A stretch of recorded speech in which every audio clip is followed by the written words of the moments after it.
โมตัสสะภิกขุเวตาอะระหะโตสัมมาสัมพุทธัสสะนะโมตัสสะภิกขุเวตาอะระหะโตสัมมาสัมพุทธัสสะนะโมตัสสะภิกขุเวตาอะระหะโตสัมมาสัมพุทธัสสะนะมัทโธรัตนัตตยัสสะวันติมิខ្ញុំព្រះករុណាសូមលំអត់លំអោនកាយវិជ្ជាចិត្តនមស្ការក្រាបថ្វាយបង្គំចំពោះប្រជុំ3នៃព្រះរតនត្រ័យគឺព្រះពុទ្ធព្រះធម៌ព្រះសង្ឃដោយសេចក្តីគោរពជ្រះថ្លានិងសង្ខេបបែបខ្លីតែប៉ុណ្ណេះ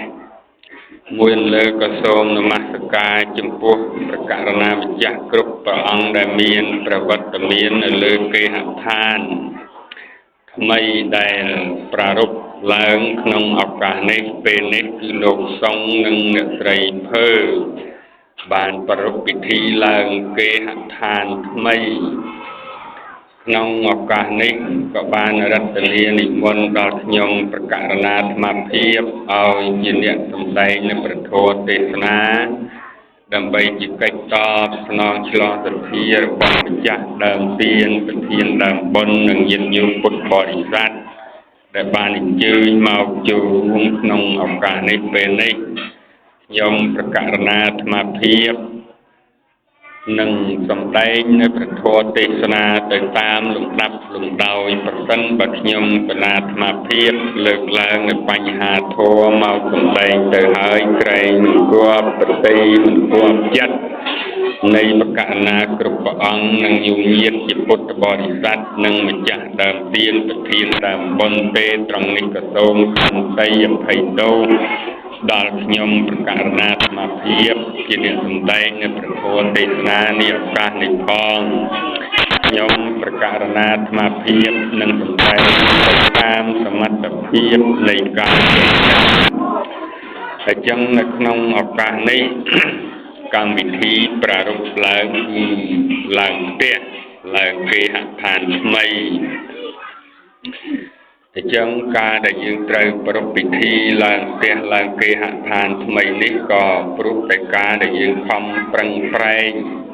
នៅក្នុងប្រយោជន៍បច្ចុប្បន្ន4យ៉ាងដែលព្រះសម្មាសម្ពុទ្ធជាម្ចាស់ព្រះអង្គទ្រង់ត្រាស់សម្ដែងនោះគឺឧទ្ធានសម្បទា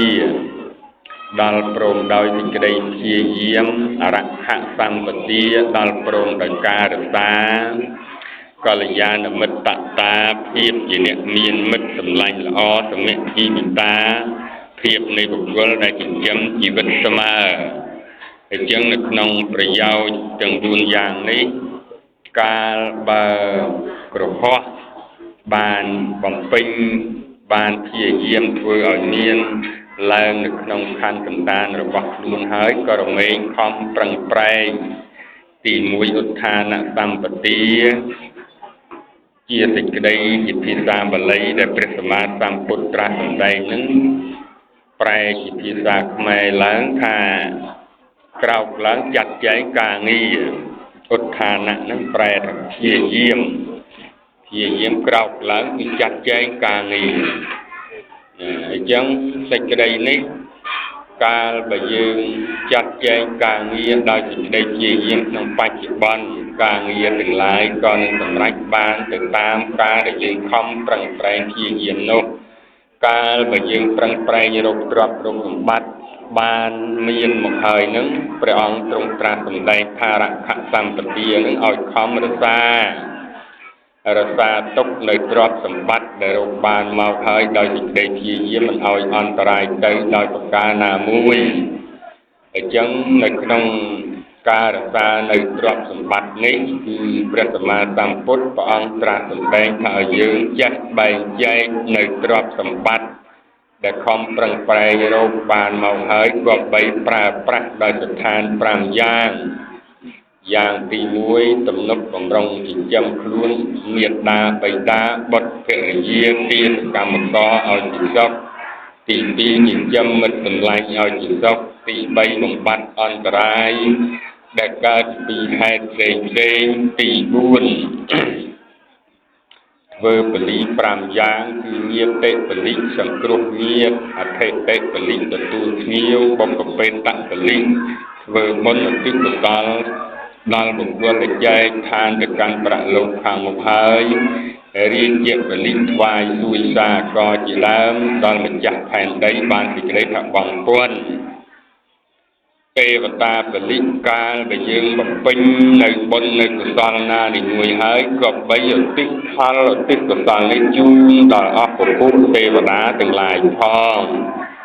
hai là tì pram nước bó đi trả tiền đòi phạt và nặng priêm nè rất là o chân sạch đây để bàn được lần màu nít chia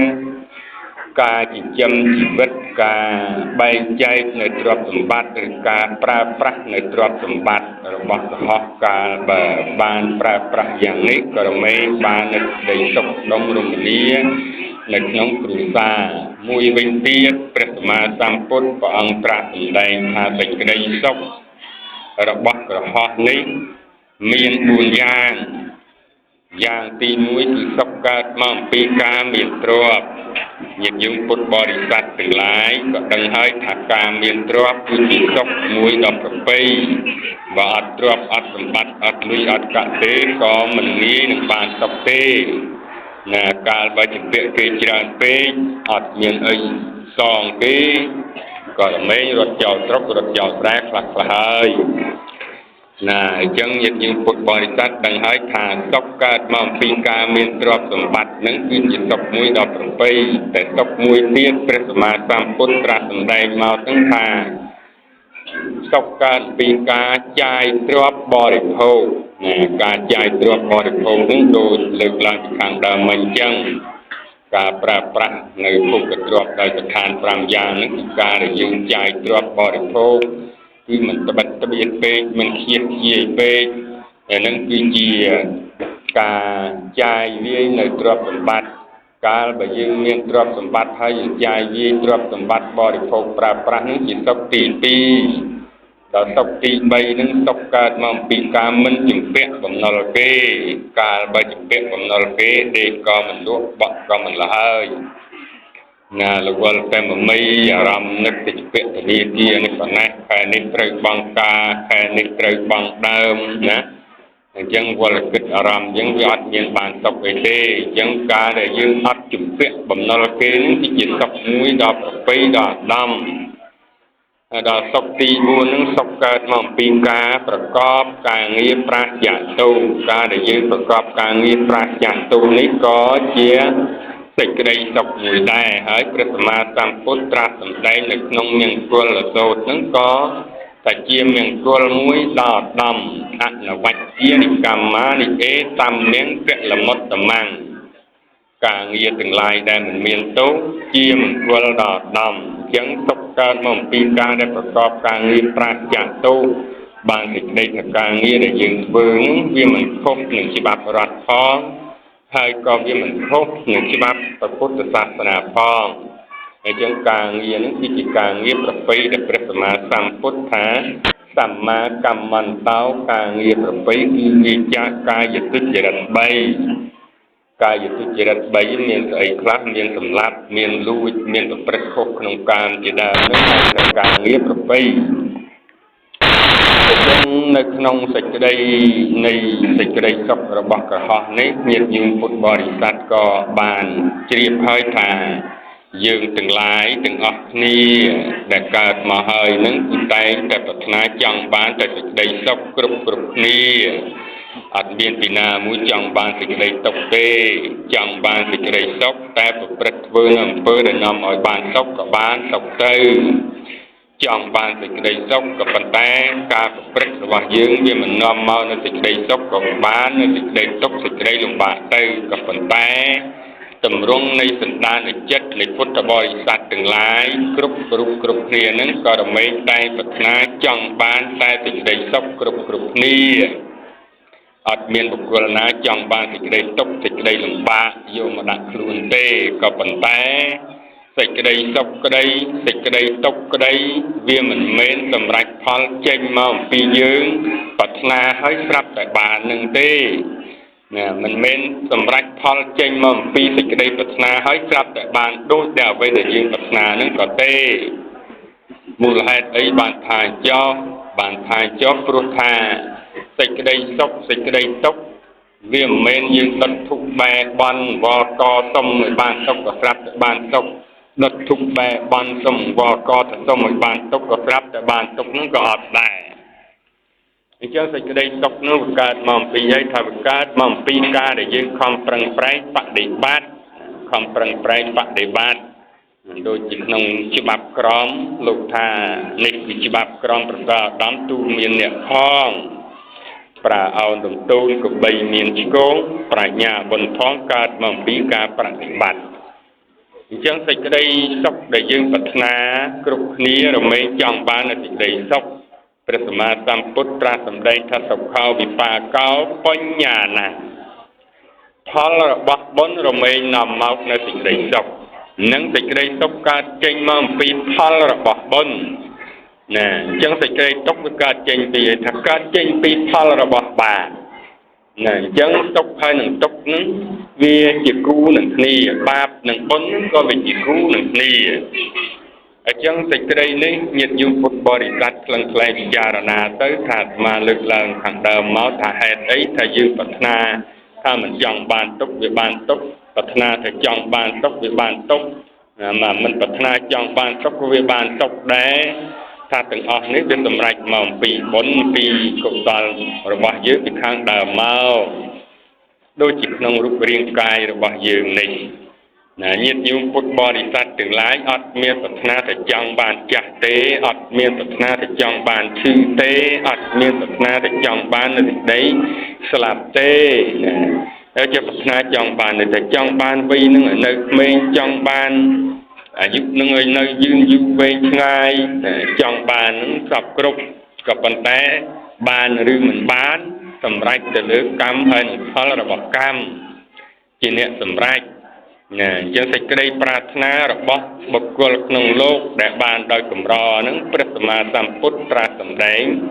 មកថាសេចក្តីប្រាថ្នារបស់បុគ្គលក្នុងលោកដែលបានដោយកម្រមាន4យ៉ាង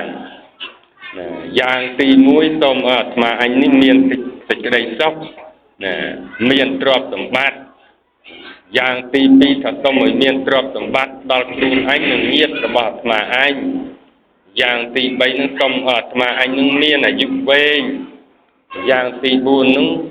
ថាកាលអាត្មាអញនឹងធ្វើកាលកិរិយាស្លាប់ទៅហើយនឹងសូមឲ្យបានទៅកើតក្នុងស្ថានទូណាអញ្ចឹងសេចក្តីប្រាថ្នារបស់យើងនឹងសម្រេចបានមកអំពីអីថាមកអំពីបុណ្យដោយលើកឡើងនៅសុភាសិតនៃព្រះសម្មាសម្ពុទ្ធខាងដើមមិញចុះថាសុខោវិបាកោបញ្ញាណាខ្វះបុណ្យបាននៅសេចក្តីសុខទេតើតែមានបុណ្យបាននៅសេចក្តីសុខអត្ថបាយោសមិច្ឆតិកាលបើយើងខំប្រឹងប្រែងបំពេញបុណ្យបំពេញកុសលដោយសេចក្តីល្អហើយផលរបស់បុណ្យនឹងវានឹងនាំមកនៅសេចក្តីសុខហើយវានឹងនាំមកនៅសេចក្តីសម្រេចដូចសេចក្តីប្រាថ្នាដែលយើងចង់បានដូចជានាងសុជាតាអញ្ចឹងនាងសុជាតាកាលដើមឡើយហ្នឹងមិនទាន់មានប្តីនៅវ័យកមុំនាងបានទៅដុតធូបបែបន់វកតាមបែបព្រហ្មញ្ញសាសនាសម័យមុនពុទ្ធកាលណានៅដើមពូទីព្រឹកណាដែលដើមពូទីព្រឹកហ្នឹងគឺជាដើមដែលដុះកើតដំណាលនឹងព្រះសម្មាសម្ពុទ្ធប្រសូតដែរណាហៅថាសហជាតិវត្ថុដែលកើតព្រមក្នុងថ្ងៃតែមួយជាមួយនឹងព្រះសម្មាសម្ពុទ្ធដែលព្រះអង្គប្រសូតจากព្រះឧទោនៃព្រះវរមេតានាងបានទៅបែបន់នឹងបែបន់ដើមពូទីព្រឹកនឹងថាបើអនាគតទៅនឹងសូមឲ្យខ្ញុំនេះបើមានស្វាមីសូមឲ្យមានទ្រព្យសម្បត្តិនឹងស្មើគ្នាកាលបើមានទ្រព្យសម្បត្តិស្មើគ្នាបើមានកូនសូមឲ្យបានកូនប្រុសជាមុនកូនប្រុសច្បងសេចក្តីសម្រេចសេចក្តីប្រាថ្នារបស់នាងនឹងបានសម្រេចដូចសេចក្តីប្រាថ្នានឹងឯងដល់ថ្ងៃ15កើតខែវិសាខរហូតដល់ថ្ងៃ15កើតខែវិសាខហ្នឹងនាងគិត រំពឹងក្នុងចិត្តថាណោះអាត្មាអញនេះបានទៅបែបន់នឹងដើមពូជ្រីហ្នឹងឥឡូវមកដល់ពេលនេះវេលានេះសេចក្តីប្រាថ្នារបស់អាត្មាអញពីរយ៉ាងហ្នឹងបានសម្រេចដោយសេចក្តីប្រាថ្នាមែននៅសល់តែសេចក្តីប្រាថ្នាមួយទៀតគឺប្រាថ្នាថាសូមឲ្យបានជួបនឹងអ្នកប្រាជ្ញណាអញ្ចឹងសេចក្តីប្រាថ្នាទី3ហ្នឹងមិនទាន់បានសម្រេចទេអញ្ចឹងក៏បានទីហើយជាលើលុបហើយរៀបចំធ្វើមគ្គបាយៈរៀបចំធ្វើមគ្គបាយៈហ្នឹងធ្វើរួចរាល់ហើយប្រើទាស័យឲ្យទៅបោសសម្អាតគល់ពូទីព្រឹកហ្នឹងទាស័យនាងឆាប់ទៅបោសសម្អាតទីកន្លែងដែលត្រូវបែបន់ហ្នឹងទៅ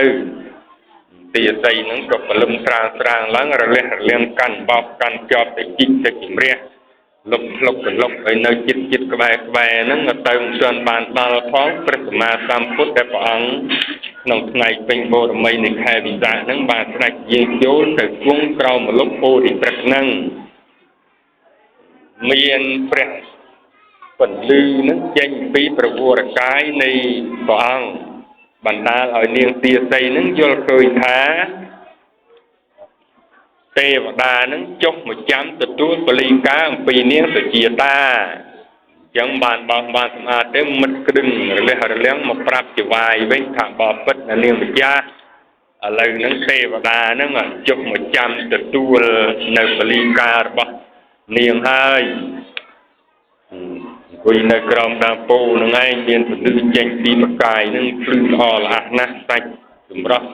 សម្បុរស្បែកនឹងមើលទៅភ្លឺរលឹករលោងគួរឲ្យពេចពិលរមិលមើលនាងវិជាតាឬដូច្នោះហើយក៏គិតថាបើសិនជាទេវតាចុះមកចាំទទួលបលីការរបស់យើងមែននោះចាប់ពីពេលនេះតទៅនាងឯងឈប់ពីខ្ញុំបម្រើរបស់យើងនាងឯងជាកូនរបស់យើងវិញចុះណាឲ្យនាងទាស័យនឹងរួចពីខ្ញុំបម្រើណាឲ្យទៅជាកូនហើយក៏បានឲ្យនាងទាស័យនឹងឯងទូលមគ្គបាយៈមកតាមនាងយកមគ្គបាយៈទៅដល់គល់ព្រះសម្មាសម្ពុទ្ធហើយបានថ្វាយបង្គំ3ដងរួចហើយលើកនៅមគ្គបាយៈដោយវិញ្ញាថាបពិតទេវតាឥឡូវសេចក្តីប្រាថ្នារបស់ខ្ញុំនឹង3យ៉ាងនឹងបានសម្រេច2មកហើយនៅសល់តែមួយទៀតទេនឹងបានសម្រេចជាចុងក្រោយបានព្រះសម្មាសម្ពុទ្ធព្រះអង្គត្រាស់សម្ដែងតបទៅនឹងនាងសុជាតាថាណែនាងចូលកុំជឿទាបព្រះអរហន្តតានឹងអ្នកផ្ដល់ផលផ្ដល់ប្រយោជន៍ឲ្យនាងសេចក្តីប្រាថ្នាដែលនាងបានសម្រេចដោយបំណងដែលនាងផងនេះមិនមែនមកអំពីការបែបន់របស់នាងបានសម្រេចទេគឺដោយសារផលបុណ្យពិភពពេកតៈរបស់នាងដែលបានសាងសន្សំទុកហើយពីខាងដើមមកនឹងដោយច្រើនទើបឲ្យនាងសម្រេចដោយសេចក្តីប្រាថ្នាយ៉ាងនេះនាងចូលកុំគិតថាទេព្រះអរហន្តតាបងបាត់នឹងគឺជាអ្នកផ្ដល់សេចក្តីសុខផ្ដល់នៅប្រយោជន៍អ្វីគ្រប់យ៉ាងក្នុងលោកនេះជូននាងគឺគ្មានទេផលបុណ្យរបស់នាងដែលសាងសន្សំទុកហើយនឹងវាជាមិត្តសម្លាញ់ដ៏ល្អរបស់នាងនឹងនាំឲ្យនាងបានសម្រេចនៅប្រយោជន៍គ្រប់យ៉ាងបាននាងសុជាតាឮដូច្នោះហើយក៏លើកនៅមគ្គបាយៈនឹងប្រគេនទៅប្រមានប្រភាគិតថានឹងរកបាតមកទទួលនៅមគ្គបាយៈងាកទៅបាត់ហើយបាតដែលព្រះអង្គត្រូវទទួលនឹងបាតនឹងគឺស្ដេចចតុលោកកបាលទាំង4ស្ដេចចតុលោកកបាលទាំង4ហ្នឹងឯងយកបាតហ្នឹងមកប្រគេនព្រះអង្គមានបាតដីបាតដែកបាតថ្មបាតឈើបាតនឹងឯងព្រះអង្គមិនឲ្យស្ដេចណាមួយហ្នឹងអន់ប្រពន្ធចិត្តទេតែយកបាតមួយចោលបាតមួយហ្នឹងកើតយកបាតទាំង4ហ្នឹងដាក់តម្រួតពីលើគ្នាហើយអាធិដ្ឋានទៅជាបាតមួយធម្មតាទៅណាអញ្ចឹងបានជាចតុលោកកបាលទាំង4ហ្នឹងបន្លឺនៅពាក្យថាភគវតោដែលយើងតែសូត្រនមោតស្សៈហ្នឹងភគវតោហ្នឹងគឺស្ដេចចតុលោកកបាលទាំង4ហ្នឹងឯងជាអ្នកសរសើរព្រះមានព្រះភិក្ខព្រះសម្មាសម្ពុទ្ធថាភគវតោព្រះអង្គចែកបុណ្យឲ្យយើងហើយបានស្មើគ្នា ไอ้เจ้าอังงี้โรบาทนั่นเวียบาดบาดเตอไอ้ดอกเนี่ยสกีตานั่นมือแต่อาการดังกับอังงี้โรบาทมันมีอะไรไว้ตัวเมื่อสบายยับว่าปะเกณฑ์ต้องพีดมียังไงใจพีดมีนั่งไอ้ดำไล่มาแซนกับหับปนะปะเกณฑ์ต้องนั่งไอ้ต้องพีดมีต้องเมื่อสบายยับให้กับไว้ต้องคุ้มเลี้ยใจปีดามพูดประกอบจากกันนิเวศนาทานระบบลุงไปเตอព្រះសម្មាសម្ពុទ្ធនឹងក៏ព្រះអង្គទ្រង់ពូជនៅមគ្គបាយៈនឹងបាន89ពំនូរួចហើយទ្រង់សោយពំនូនឹងប៉ុនគ្រាប់ថ្នោតណាប៉ុនគ្រាប់ថ្នោតនឹងយើងមានស្គាល់ហើយមិនផ្លែថ្នោតទេណាគ្រាប់ថ្នោត49ពំនូនឹងឆាន់ទាំងអស់គ្មានសល់ម្ដុំទុកឲ្យលោកនេនទុកឲ្យយាយតាដែលអត់មានសល់មួយគ្រាប់ឆាន់អស់លីងដល់បន្ទាប់ពីឆាន់អស់49ពំនូនឹងពេលដែលព្រះអង្គត្រាស់ដឹងហើយនឹងអត់ចង្ហាន់49ថ្ងៃដែរណាដោយអំណាចនៃចង្ហាន់បិណ្ឌបាតរបស់នាងសុជាតាហ្នឹងហើយចឹងមកជីវិតនៃព្រះសម្មាសម្ពុទ្ធនឹងអាហារដែលព្រះអង្គបានឆ្ងាញ់បំផុតមានតែ2លើកទេណាមានតែ2លើកទេលើកទី1គឺនាងសុជាតានឹងឯងហើយដល់លើកទី2នឹងនាយចន្ទកម្មារបុត្រដែលព្រះអង្គឆាន់រួចហើយស្ដេចយាងចេញពីនគរនឹងត្រឡប់ទៅកាន់ក្រុងវេសាលីក្រុងកុសិនារានឹងចម្ងាយផ្លូវ30យោជន៍ទៅបរិនិព្វាននឹងបានចង្ហាន់ចុងក្រោយនឹងបានដើរទៅដល់ខ្លះចោតពូលមូលបង្កាច់ថាមកពីឆាន់ចង្ហាន់នាយជនបានព្រះអង្គបរិនិព្វានតែធៀបពិតទៅបានចង្ហាន់នាយជននឹងឯងនឹងនាំឲ្យព្រះអង្គស្ដេចយាងទៅដល់ទីឋានដែលព្រះអង្គចង់ទៅនោះណាហើយចឹងសរុបសេចក្តីត្រឡប់មកវិញមកថាសេចក្តីប្រាថ្នារមែងសម្រេចដូចជាតាចុះណាសេចក្តីប្រាថ្នារបស់នាងបានសម្រេចដូចសេចក្តីប្រាថ្នាមែនណាប្រាថ្នាសុំឲ្យបានកូនបានប្តីមានទ្រព្យសម្បត្តិស្មើគ្នាបានប្តីមកមានទ្រព្យសម្បត្តិនឹងប្រហែលគ្នាប្រាថ្នាថាសុំឲ្យមានកូនប្រុសជាច្បងក៏បានសម្រេចដោយសេចក្តីប្រាថ្នាទៀតយោមគ្គបាយៈនឹងតបែបន់គល់ពោធិព្រឹកជួបនឹងព្រះសម្មាសម្ពុទ្ធ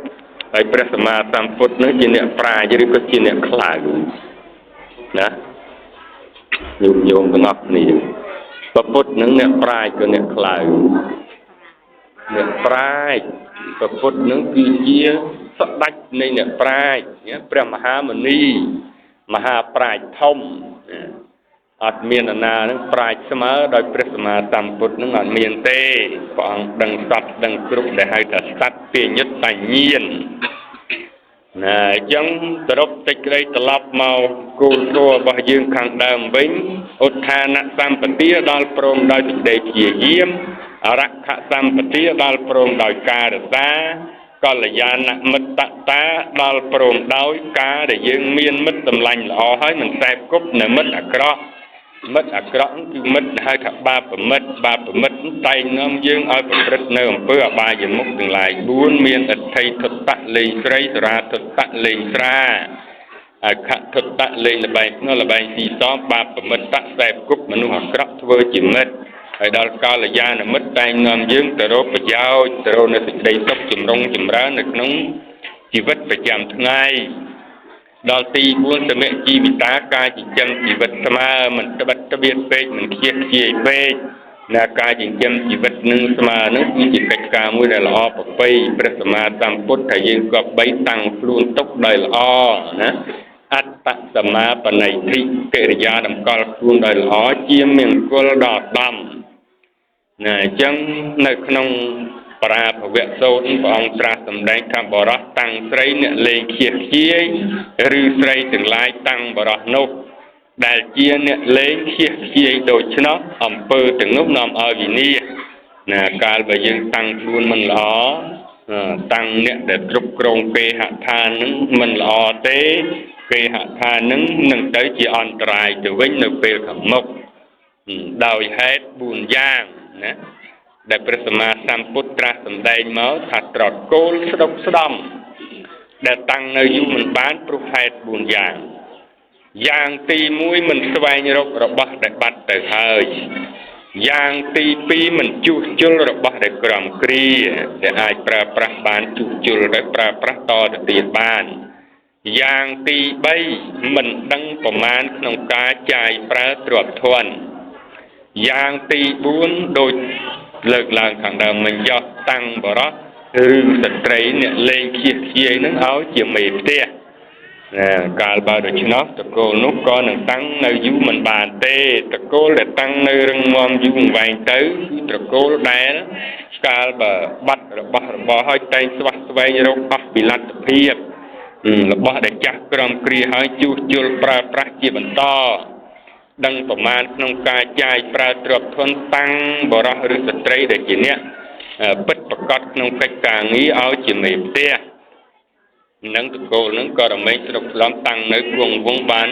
រឹងមាំយូរវែងតទៅហើយមួយវិញទៀត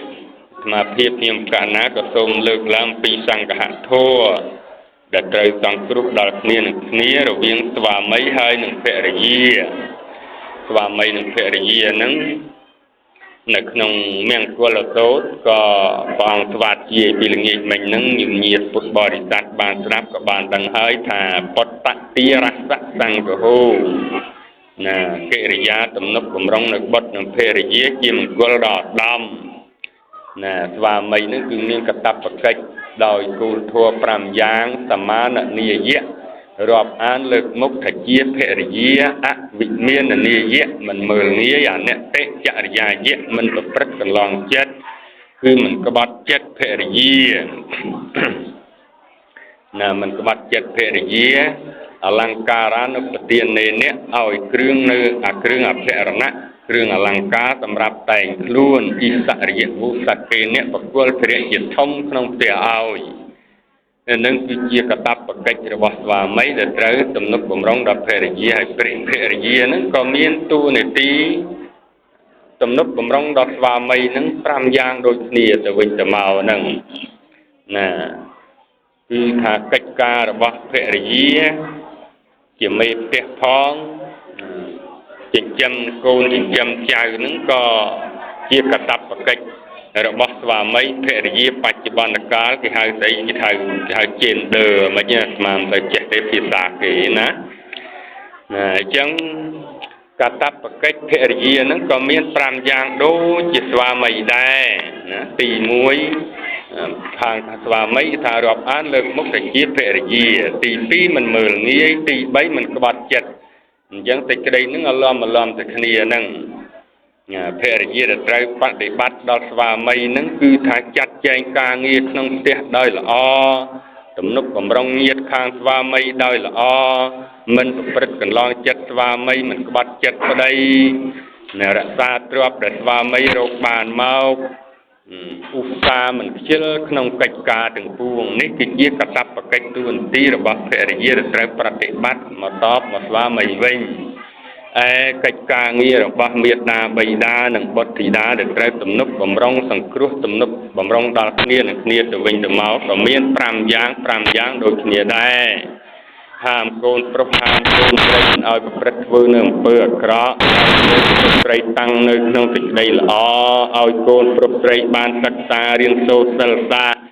វិជ្ជាផ្លូវលោកផ្លូវធម៌ទៅតាមសម័យកាលរៀបចំគូសកលស្វាមីភរិយាឲ្យកូនប្រុសស្រីចែកទ្រព្យមរតកឲ្យក្នុងសម័យកាលដ៏គួរនេះគឺជាកតបកិច្ចរបស់ឪពុកម្ដាយទំនុកបំរុងដល់កូនប្រុសស្រីឲ្យកូនប្រុសស្រីក៏គប្បីទំនុកបំរុងដល់មាតាបិតាវិញដោយស្ថានធម៌នឹង5យ៉ាងដូចគ្នាដែរ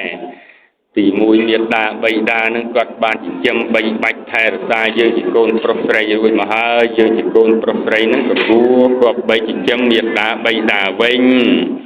ទី2ជួយធ្វើកិច្ចការរបស់មាតាបិតាទី3ទំនុកបំរុងវង្សត្រកូលមិនឲ្យសាបសូន្យទី4ប្រតិបត្តិឲ្យគួរជាអ្នកទទួលនៅទ្រព្យមរតកដែលឪពុកម្ដាយចែកឲ្យទី5កាលបើឪពុកម្ដាយគាត់ធ្វើការកិរិយា